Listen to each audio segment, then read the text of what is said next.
ಕರ್ನಾಟಕ ಸರ್ಕಾರದ ಅತ್ಯುನ್ನತ ಗೌರವವಾಗಿರುವಂತಹ ರಾಜ್ಯೋತ್ಸವ ಪ್ರಶಸ್ತಿಗೆ ಭಾಜನರಾದವರು, ಟ್ರಾನ್ಸ್ಜೆಂಡರ್ ಆಕ್ಟಿವಿಸ್ಟ್, ಒಬ್ಬರು ಉತ್ತಮ ವಾಗ್ಮಿ, ಉತ್ತಮ ಗಾಯಕಿ ಕೂಡ, ಜೊತೆಗೆ ಮೊದಲು ಫಸ್ಟ್ ಪೆಹಲೆ ಇದರ ಜೊತೆಗೆ ತಮ್ಮ ಹೆಸರು ಬರಬೇಕು ಅನ್ನುವಂಥ ಆಸೆ ಬಹಳ ಜನರಿಗಿರುತ್ತೆ. ಬಟ್ ಅಂತಹ ಸಾಕಷ್ಟು ಮೊದಲುಗಳಿಗೆ ಆರಂಭವನ್ನು ಕೊಟ್ಟಿರುವವರೇ ಅಕ್ಕೈ ಪದ್ಮಶಾಲಿ ಅಂತ ಹೇಳಿದ್ರೆ ತಪ್ಪಾಗ್ಲಿಕ್ಕಿಲ್ಲ. ಅದರ ಒಂದಷ್ಟು ವಿವರವನ್ನು ಕೂಡ ನಾವು ನೋಡೋಣ. ಮೊದಲನೇದಾಗಿ ರಾಜ್ಯೋತ್ಸವ ಪ್ರಶಸ್ತಿಯನ್ನು ಪಡೆದವರು ಅಕ್ಕೈ ಪದ್ಮಶಾಲಿ ಅವರು, ಜೊತೆಗೆ ಮೊದಲ ಟ್ರಾನ್ಸ್ಜೆಂಡರ್ ಆಕ್ಟಿವಿಸ್ಟ್, ಹೆಣ್ಣಾಗಿ ಮೊದಲು ಲೈಸೆನ್ಸ್ ಅನ್ನು ಪಡಿತಾರೆ, ಜೊತೆಗೆ ಕಾನೂನುಬದ್ಧವಾಗಿ ತಮ್ಮ ಮದುವೆಯನ್ನ ರಿಜಿಸ್ಟರ್ ಮಾಡ್ತಾರೆ. ಹೀಗೆ ಹೇಳ್ತಾ ಹೋದ್ರೆ ಮೊದಲುಗಳ ಸಂಖ್ಯೆ ಬಹಳಷ್ಟಿದೆ ಅಕ್ಕೈ ಪದ್ಮಶಾಲಿ ಅವರ ಹೆಸರಿನಲ್ಲಿ. ನಾವು ನೋಡಿದ ಹಾಗೆ ಬದುಕಿನಲ್ಲಿ ನಮಗೆ ಸಾಕಷ್ಟು ಆಪ್ಷನ್ಸ್ಗಳಿರುತ್ತೆ, ಆಯ್ಕೆಗಳಿರುತ್ತೆ, ಆದರೂ ಕೂಡ ಬದುಕು ನಡೆಸೋದು ಕಷ್ಟ ಅಂತ ಹೇಳುವಂಥ ವ್ಯಕ್ತಿಗಳ ನಡುವೆ ತನ್ನ ಮುಂದಿರುವಂಥ ಆಯ್ಕೆ ಏನು ಅನ್ನೋದೇ ಗೊತ್ತಿಲ್ಲ, ತನ್ನ ಜೀವನ ಮುಂದೆ ಹೇಗೆ ಅನ್ನೋದು ಗೊತ್ತಿಲ್ಲದೆ ಧೈರ್ಯದಿಂದ ಮುನ್ನುಗ್ಗಿ ಇವತ್ತು ಈ ಸ್ಥಾನದಲ್ಲಿ ನಿಂತಿರುವಂಥ ಅಕ್ಕೈ ಪದ್ಮಶಾಲಿ ನಮ್ಮೆಲ್ರಿಗೂ ಸ್ಫೂರ್ತಿ ಅಂತ ಹೇಳಿದ್ರೆ ಯಾವ ಕಾರಣಕ್ಕೂ ತಪ್ಪಾಗೋದಿಲ್ಲ. ಬಹಳ ಹೆಮ್ಮೆ ಇದೆ ಅವರನ್ನ ಈ ಕಾರ್ಯಕ್ರಮದಲ್ಲಿ ನಾವು ನೋಡೋದಕ್ಕೆ. ದಯವಿಟ್ಟು ವೇದಿಕೆ ಮೇಲೆ ಬಂದು ಇವತ್ತಿನ ಕಾರ್ಯಕ್ರಮವನ್ನು ಅಂದಗಾಣಿಸ್ಕೊಡ್ಬೇಕು ಅಂತ ಕೇಳ್ಕೊಳ್ತಾ ಇದ್ದೀನಿ. ಜೊತೆಗೆ ನಮ್ಮ managing editor Rahul Chaudhary sir ಕೂಡ ಇದ್ದಾರೆ. Please take your seat sir. ಈ ಫ್ಯಾಮಿಲಿಯ ಕಾನ್ಸೆಪ್ಟ್ ಇಲ್ಲ ಅಂದರೆ ಆ ಚಳುವಳಿಯನ್ನು ತುಂಬೋ ಕೆಲಸ ಮಾಡಲಿಕ್ಕೆ ಸಾಧ್ಯ ಆಗ್ತಾ ಇರಲಿಲ್ಲ. ನಾನು ಸ್ವಲ್ಪ ಇಂಗ್ಲೀಷ್ ಮಿಕ್ಸ್ ಮಾಡಿ ಮಾತ್ರ ಅವಾಗ ಅರ್ಥ ಆಗುತ್ತಲ್ವಾ? ಓಕೆ, ಅರ್ಥ ಆಗುತ್ತೆ. ಓಕೆ, ಸೊ ಈ ಕಾನ್ಸೆಪ್ಟನ್ನು ನಾನು ನೋಡ್ತಿರ್ಬೇಕಾದ್ರೆ 2003ನೇ ಇಸ್ವಿ ನಾನು ಆಗ ಸೆಕ್ಸ್ ವರ್ಕ್ ಮತ್ತು ಬೆಗ್ಗಿಂಗ್ ಮಾಡ್ತಿದ್ದಂಥ ಒಂದು ಪೀರಿಯಡ್ ಅದು.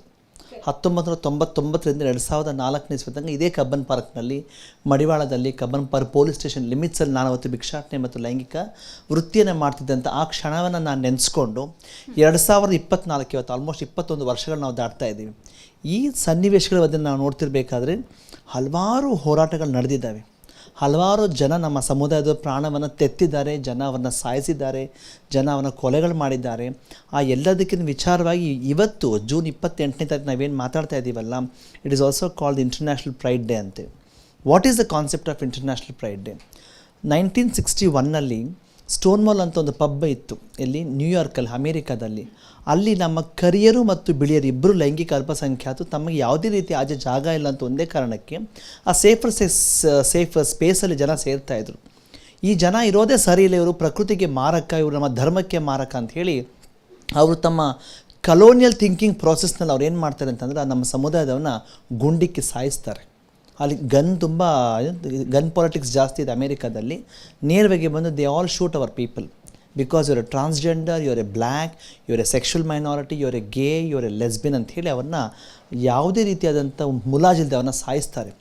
ಅಲ್ಲಿ ಆಗಿದ ಘಟನೆ ಅದನ್ನು ಇಟ್ಕೊಂಡು ಇವತ್ತು ಪ್ರಪಂಚದಾದ್ಯಂತ ನಾವು ಅದನ್ನು ಒಂದು ಪ್ರತಿರೋಧದ ಒಂದು ದಿನ ಅಂತ ನಾವು ಹೇಳ್ತೀವಿ.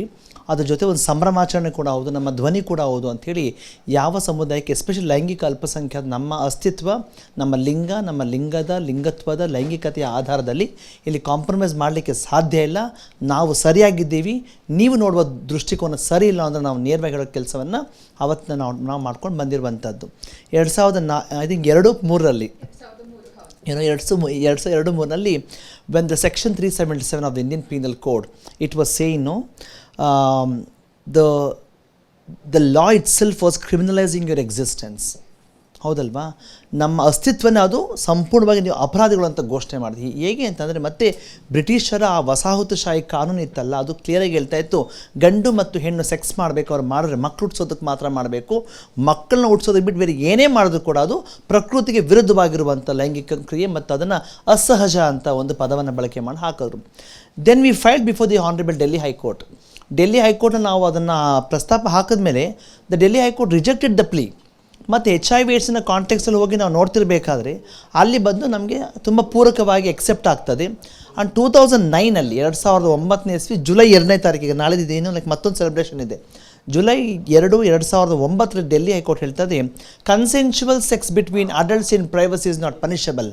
ವಯಸ್ಕರರು ಒಪ್ಪಿಗೆ ಇದ್ದು ನಡೆಸುವ ಲೈಂಗಿಕ ಕ್ರಿಯೆ ತಮ್ಮ ಖಾಸಗಿ ವಲಯದಲ್ಲಿ ಶಿಕ್ಷಾರ್ಹ ಅಪರಾಧವಲ್ಲ ಅಂತ ಕೊಟ್ಟ ಅದು ದೊಡ್ಡ ಐತಿಹಾಸಿಕ ತೀರ್ಮಾನ.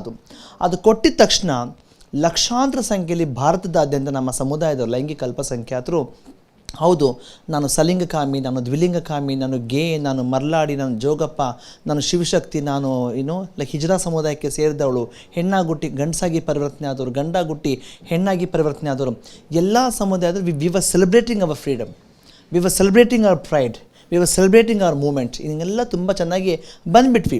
ಆದರೆ ವಿಷಾದ ಮತ್ತು ದುರಂತ ಏನು ಅಂತಂದರೆ, ಯಾವ ಧರ್ಮದಲ್ಲೂ ಕೂಡ ನಮ್ಮನ್ನು ಇವನ್ನ ತಿರಸ್ಕಾರ ಮಾಡಬೇಕು ಅಂತ ಎಲ್ಲೂ ಹೇಳೋದಿಲ್ಲ. ಆದರೆ ವಿಧಿಯಾಟ ಆ ಇಂಟರ್ಪ್ರಿಟೇಷನ್ ಮಾಡ್ತಾರೆ ಗೊತ್ತಾ, ಈ ಸೋ ಕಾಲ್ಡ್ ಮೆನ್ ಡಾಮಿನೇಷನ್ ಮತ್ತು ಪೇಟ್ರಿಯಾರ್ಕಿ ಥಿಂಕಿಂಗ್ ಇವತ್ತು ನಾವೇನು ಮಾತಾಡ್ತಿದ್ದೀವಿ, ಅವ್ರು ಹೇಳ್ತಿಲ್ಲ ಇದು ನಮ್ಮ ಧರ್ಮಕ್ಕೆ ಮಾರಕ, ಇದು ಒಪ್ಪಲಿಕ್ಕೆ ಸಾಧ್ಯ ಇಲ್ಲ. ಹಾಗಿದ್ದಾಗ ಹರಿಹರ ಪುತ್ರ ಅಯ್ಯಪ್ಪನ ಹೇಗೆ ನೀವು ನಮ್ಮ ಸಮುದಾಯ ಅಂತ ಹೇಳ್ತೀರಿ? ಅರ್ಧನಾರೀಶ್ವರ ಕಾನ್ಸೆಪ್ಟ್ ಬಂದಾಗ ಅದನ್ನು ನೀವು ಎರಡನ್ನೂ ಇರುವ ಗಂಡು ಮತ್ತು ಹೆಣ್ಣನ್ನು ಆ ಶಕ್ತಿಯನ್ನು ನೀವು ಬಂದು ನಮ್ಮ ಸಮುದಾಯಕ್ಕೆ ಹೇಳ್ತೀರಾ ಅಂತಂದರೆ ಅದನ್ನು ನೀವು ಹೇಗೆ ಎಕ್ಸೆಪ್ಟ್ ಮಾಡ್ತೀರಿ? ಖುಜರಾಹು ಸ್ಕಲ್ಪ್ಚರ್ಸ್ ನಾವು ನೋಡ್ತೀವಿ, ಸೇಮ್ ಸೆಕ್ಸ್ ಸಮಲೈಂಗಿಕತೆಯ ಅದು ಬೇರೆ ಬೇರೆ ಆಯಾಮಗಳಿಟ್ಟು ಮಾಡುವಂಥ ಲೈಂಗಿಕ ಕ್ರಿಯೆ ಇದೆಯಲ್ಲ, ಅದಕ್ಕೆ ಸಂಬಂಧಪಟ್ಟ ಜನ ಹೇಳ್ತಿರ್ಬೇಕು, ಅದನ್ನು ನಾವು ಯಾವ ಥರ ನೋಡ್ತಾ ಇದ್ದೀವಿ. ಮತ್ತು even Pope Francis statement, a person who is gay and believes in God, who am I here to judge. ಅವ್ರು ಕೊಟ್ಟ ಅಷ್ಟೂ ತೀರ್ಮಾನಗಳನ್ನು ನಾವು ನೋಡ್ತಿರ್ಬೇಕಾದ್ರೆ ಕುರಾನಲ್ಲೂ ಕೂಡ ಜನ ಎಕ್ಸೆಪ್ಟ್ ಮಾಡಬೇಕು ಅಂತೇಳಿ ಎಲ್ಲೂ ಕೂಡ ತಿರಸ್ಕಾರ ಮಾಡಬಾರ್ದು ಅಂತ ಹೇಳ್ತಾರೆ. ಹಾಗಿದ್ದಾಗ ಇಂಥ ಒಂದು ಸಂದಿಗ್ಧ ಪರಿಸ್ಥಿತಿ ಇಟ್ಕೊಂಡು ನಮ್ಮ ಸಮುದಾಯ ಎಸ್ಪೆಷಲಿ ನಾವು ಹುಟ್ಟಿದ ಜನನಾಂಗದಿಂದ ಇವತ್ತು ನಮ್ಮ ಜೊತೆ ನಮ್ಮ ಹಬೀದಾ ಬೇಗಮ್ ಇದ್ದಾಳೆ, ಶಿ ಈಸ್ ಫ್ರಮ್ ರಾಯಚೂರು. ಅವ್ಳು ಹುಟ್ಟಬೇಕಾದ್ರೆ 2 ಲಿಂಗವನ್ನು ಪಡ್ಕೊಂಡು ಬಂದು ಹುಡ್ತಾಳೆ. ಇವತ್ತು ಅವಳ ಫ್ಯಾಮಿಲಿಗೆ ಬೇಡವಾಗಿದ್ದಾಳೆ. ಈಗ ಅಂಥ ಮಕ್ಕಳು ಸಾಯಬೇಕಾ? ಸೊ ಅಂಥ ಮಕ್ಕಳನ್ನ ಅನೇಕನ ನಾವು ರಕ್ಷಣೆ ಮಾಡ್ತಾಯಿದ್ದೀವಿ. ಅವ್ರಿಗೊಂದು ಬೇರೆ ಪರ್ಯಾಯವಾದ ಕೆಲಸಗಳನ್ನ ಮಾಡ್ತಾಯಿದ್ದೀವಿ. ಈ ರೀತಿ ಹೆಣ್ಣಾಗುಟ್ಟಿ ಗಂಡಸಾಗಿ ಪರಿವರ್ತನೆ ಆದವರು, ಗಂಡಾಗುಟ್ಟಿ ಹೆಣ್ಣಾಗಿ ಪರಿವರ್ತನೆ ಆದವರು, ಜೋಗಪ್ಪ, ಮರ್ಲಾಡಿ, ಶಿವಶಕ್ತಿ, ಜೋಕ್ತ, ಅಖ್ವ, ನಿರ್ವಾಣ, ಸಾಟ್ಲ, ಪಂಥಿ ಸಾಟ್ಲ, ಇನ್ನು ಡೈವರ್ಸ್ ಆಗಿರುವ ಸಮುದಾಯವನ್ನು we call it as intersex, gender and sexuality minorities. ಅಂತರ್ಲಿಂಗಿ, ಲಿಂಗತ್ವ ಹಾಗೂ ಲೈಂಗಿಕತೆ ಅಲ್ಪಸಂಖ್ಯಾತ ಸಮುದಾಯವನ್ನು ಈ ಎಲ್ಲರನ್ನೂ ಸೇರಿಸಿದಾಗ ನಾವು ಇದು ಸಮೂಹ ಅಂತ ನಾವು ಕರಿತೇವೆ. I would like to thank you for sharing your thoughts and sparing time for TV9, and I would also like to thank the HR for taking this unique initiative. Even like for any work to be successful, all of us need to be on the same page. Similarly, in the society, all sections of society should be represented, given representation. If we need to work, if we need to progress as a country, I believe that it should be all inclusive while being diverse.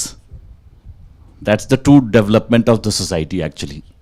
So I would like to thank you and congratulate you for taking this initiative and working in this field. Thank you very much.